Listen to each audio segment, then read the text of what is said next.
Salut, ici Sébastien et c'est déjà vendredi. Et aujourd'hui je suis à Durango dans le Colorado, juste au bord de la rivière Animas, c'est-à-dire la rivière des âmes perdues. Et aujourd'hui en fait, ce que je découvre c'est la rivière comme je ne l'ai jamais vue parce que ça fait 10 ans que je viens ici.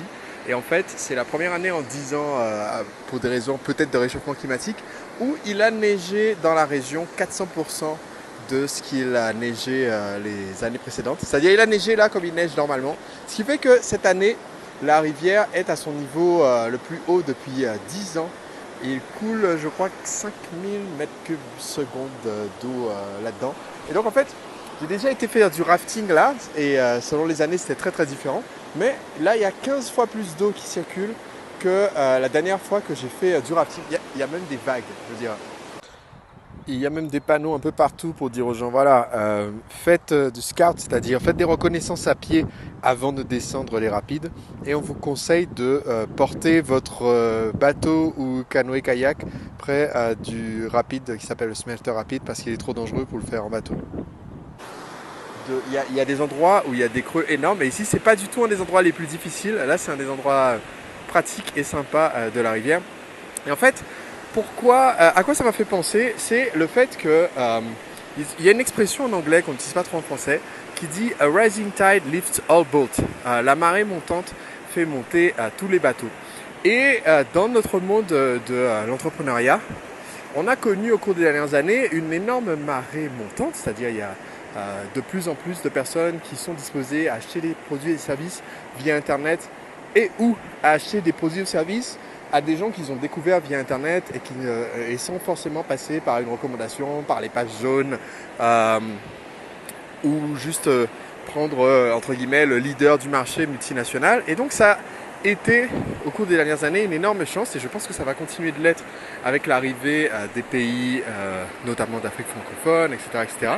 Mais c'est important de se souvenir que c'est pas nous dans notre canoë ou nous dans notre bateau qui faisons monter l'ensemble de la marée. Donc que nos efforts à nous, c'est de faire du mieux qu'on peut avec les circonstances qu'il y a actuellement. Et au cours de l'année qui vient, vous avez peut-être vu ma vidéo de prédiction pour les 2 années à venir. Je vous ai dit que parmi mes prédictions, j'ai prédit non pas l'arrivée de la crise, mais l'arrivée des gens qui continuent et qui vont vous parler de la crise toutes les 5 minutes. Et je pense que ça a déjà commencé. Vous avez déjà des gens qui commencent à faire des vidéos disant oui voilà, le business sur internet ça marche plus aussi bien qu'avant, ou c'est en train de marcher moins bien qu'avant, ou les lancements orchestrés ça marche plus, alors que ceux qui font des lancements font leur plus gros lancement en ce moment, ou les webinaires ça ne marche plus, ou les vidéos de vente ça ne marche plus. Bref, on entre dans la phase où ça va être rentable d'être alarmiste, et où les alarmistes ils vont créer un petit peu un effet de ce qu'on appelle les prophéties autoréalisatrices, c'est-à-dire les gens qui vont suivre les conseils des gens alarmistes en disant ouais mais le business sur internet ça marche plus, eh bien ils vont couler de même leur business sur internet. C'est un peu comme l'histoire du restaurateur qui a son business qui marche depuis 30 ans qui est en bord d'autoroute. Il a une énorme affiche 4x3 avant son resto qui dit voilà où se trouve le resto et de prendre la prochaine sortie pour manger là. Et le mec, son business tourne très bien depuis 30 ans, jusqu'au jour où son fils vient le voir en lui disant bah écoute papa, faudrait que tu arrêtes, ça te coûte une fortune ce 4x3 là au bord de l'autoroute. Là il y a la crise qui démarre, tu devrais arrêter cette énorme dépense parce que il faut être plus prudent financièrement. Donc le père dit ah ouais ok d'accord, il arrête sa publicité, il enlève l'affiche 4x3 qui lui coûtait plein d'argent. Bah, logiquement, qu'est-ce qui se passe après? C'est que puisqu'il n'y a plus l'affiche au bord de l'autoroute qui dit aux gens de venir dans son resto, il n'a plus de clients.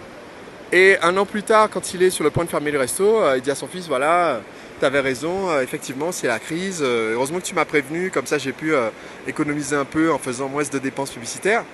Et il ne se rend pas compte de qu'est-ce qui a réellement coulé son business. Donc, c'est très important à mesure que vous avancez là dans votre feuille de route pour être entrepreneur libre, de savoir quelle source vous préférez écouter quand vous écoutez les nouvelles, quand vous lisez le journal, quand vous traînez sur YouTube et quand vous regardez des vidéos.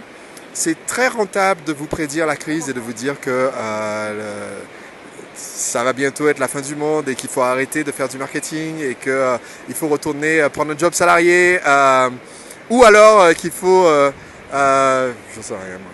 Arrêtez de vendre des produits et mettre de la pub sur votre blog.